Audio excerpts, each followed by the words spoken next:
Hello pilots, welcome to the third episode of BluePrints. In this episode, the Russian Polikarpov I-15. The I-15 variants are the first aircraft available to you when first starting out the Russian aviation line. The single-seat open cockpit, fixed gear biplane fighter with wooden and duralumin construction saw introduction in 1935 and took part in the Spanish Civil War and early Second World War, among others. As with all reserve aircraft, repairs are free of charge, so don't worry about crashing into the nearest tank by accident. The standard I-15R and I-15 M22 feature a licensed version of the British Bristol Jupiter 6 radial 9-cylinder air-cooled engine, clocking in at 480 horsepower. The characteristical gulled upper wing configuration of the I-15 improved handling characteristics, but hindered the pilot's visibility. As such, one might find it difficult to track a target in cockpit view. The in-game stats of these two variants are identical, featuring the same climb rate, top speed and turn time. Each of these stats were measured in arcade mode.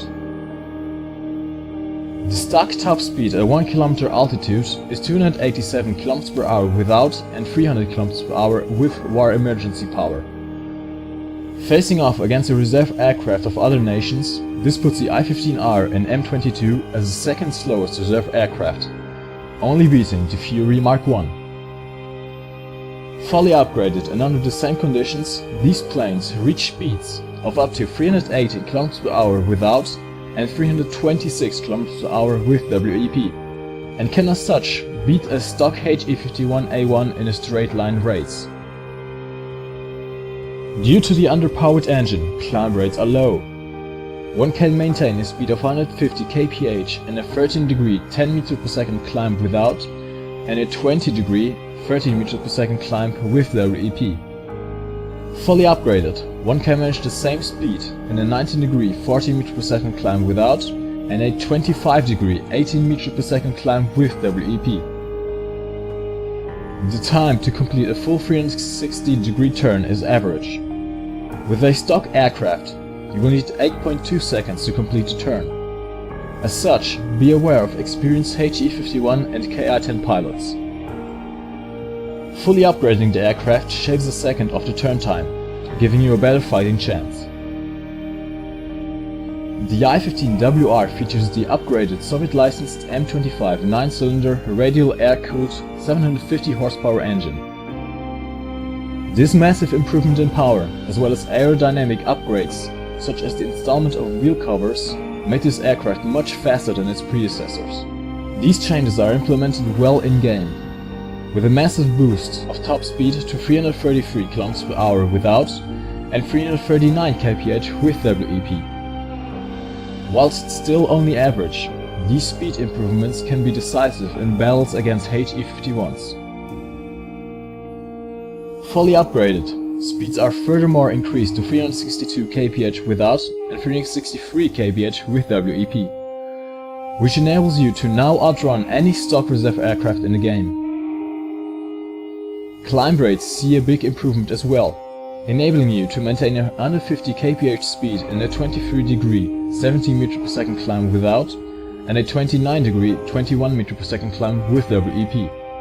This makes the stock I-15WR the second best climber in its tier, beaten only by the Japanese KI-10.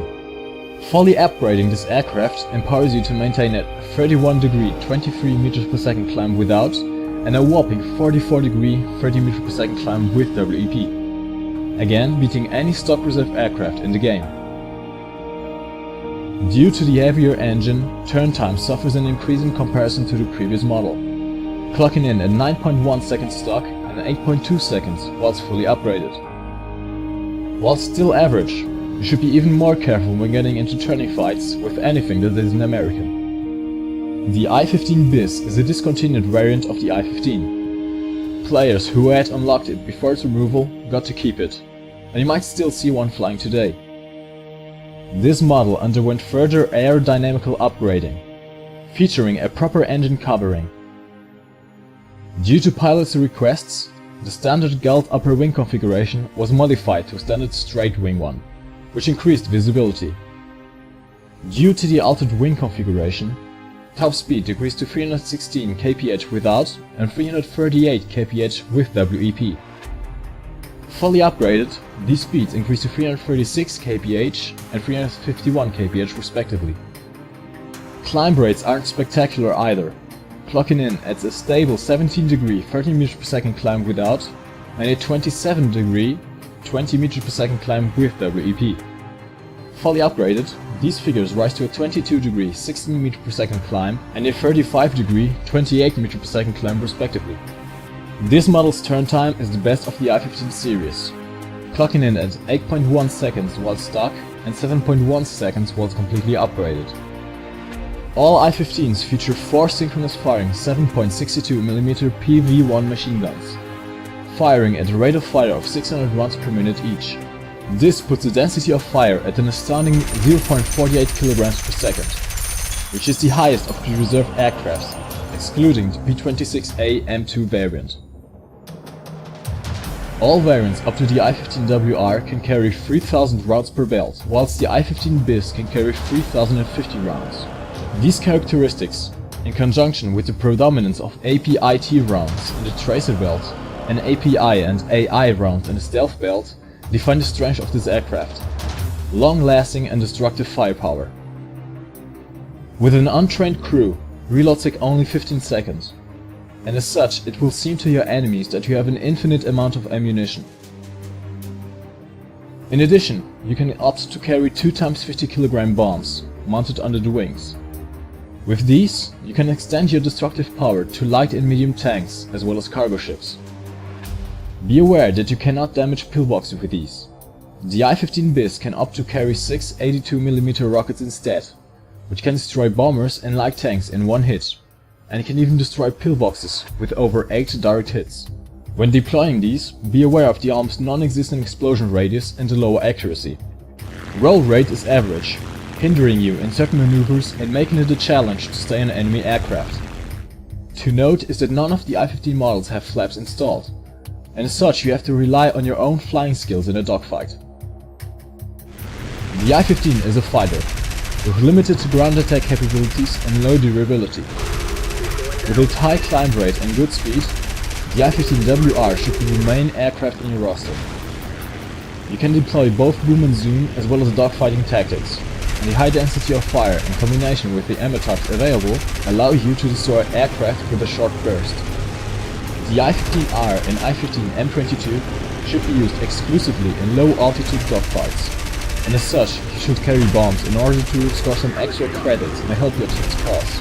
Stay with your team, as the lone and low I-15 is helpless and quickly dispatched against a group of 2 or 3 enemy aircraft. The I-15 BIS can be used as a bomber hunter with the use of rockets, but don't bother climbing up to them, as the defensive gunners are more than able to quickly dispatch of you if you stay on the tail for too long.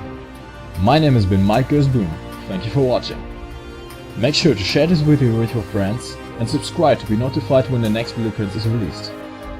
You can follow me on Facebook to be notified of any new project, get to know me better and directly contact me. Next episode, the Hawker Fury and Nimrod.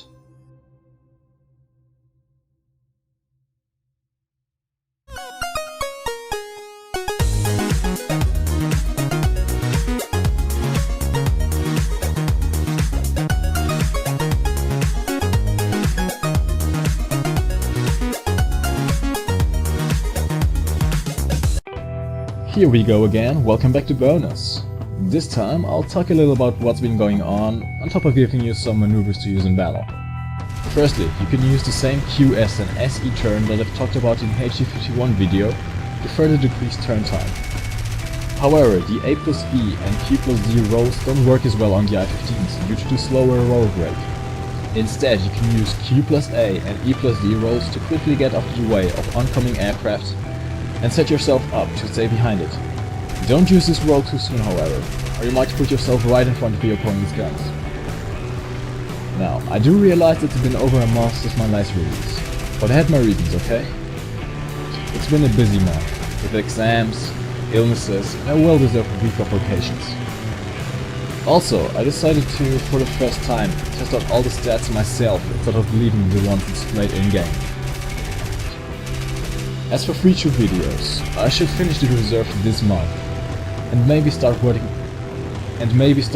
on other aircraft before the vacations are over. I'm still not 100% sure whether I'll just follow the tech tree in order or poll you guys for which aircraft you want to see next. After the vacations, things will be harder on me, since I'm going to college and I won't have as much time to spend on YouTube. Lastly, I want to know your opinion about these bonus segments. Do you want me to keep them short at the end of every video, or would you rather prefer separate videos where I could answer some of your questions, for example? Post your opinions in the comments down below. As always, thank you for watching and keep your eyes on the sky, pilots. Until the next briefing.